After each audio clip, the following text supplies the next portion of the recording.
Hello po, magandang buhay. Ako po si Everod Bansifra, 28 years old from Barangay San Roque, Tarlac City. Ako po ay nagtapos ng kursong Bachelor of Secondary Education sa Tarlac State University. Bata pa lamang po ako, hilig ko na ang pagkanta. Bali nagsimula po ako nung elementary days. At nung high school po ako, dun po ako nagsimulang sumali sa mga barangay singing contest. At nagamit din po ang talento sa pagsaserve po kay Lord every Sunday sa cathedral po. Member po kami ng choir. Bali 12 years na din po ako nag-choir. Naniniwala din po ako sa tadhana. So nakatadhana po siguro akong makasali sa contest na ito. Una, para po ma-share yung talent na meron po ako.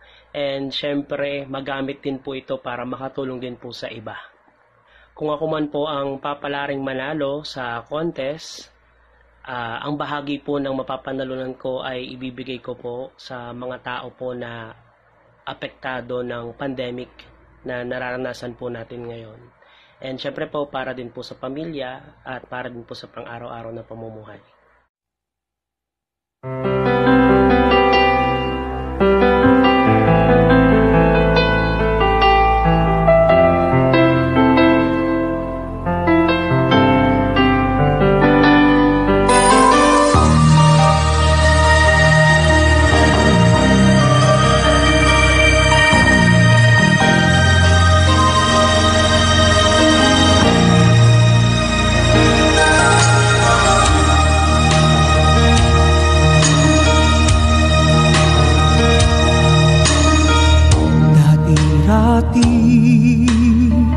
Laman ng puso mo ay ang pangalan ko.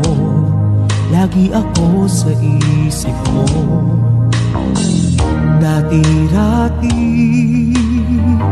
inaawitan pa, labi ay may ngiti, mga matay nagniningning.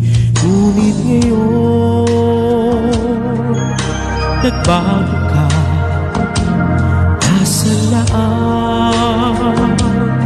init ng pagsinta. Pangako mo'y hindi magwawakas. Di ba't noon sa miyo ng bulaklak at ihip ng hangin ay kapansin-pansin? Di ba't noon takbo ng oras ay di mo napapansin? Laging naglalambing, ngunit ngayon naglaho na, sigla tamis ng iyong pagsita. Pagmamahal ko ba'y kailangan pa?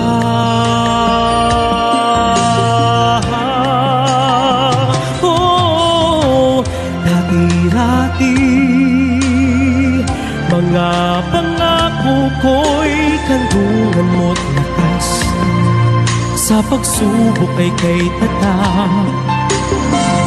Di ba't noon sa kaibigan mo'y akong bukang bibig? Bakit ngayon anong lamig? Hindi mo alam, ako'y nasasaktan sa di pagpansin sa aking pagmamahal.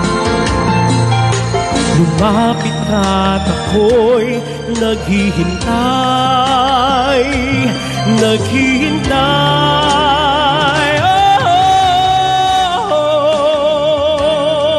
Ako'y nasasaktan sa di pagpansin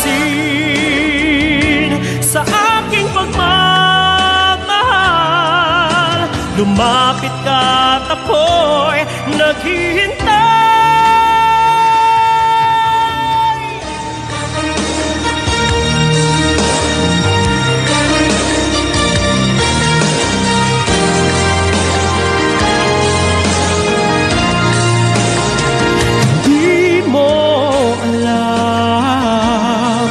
Ako'y nasasaktan nasaktan sa di pagpansin sa aking pagmamahal. Lumapit at ako'y naghihintay.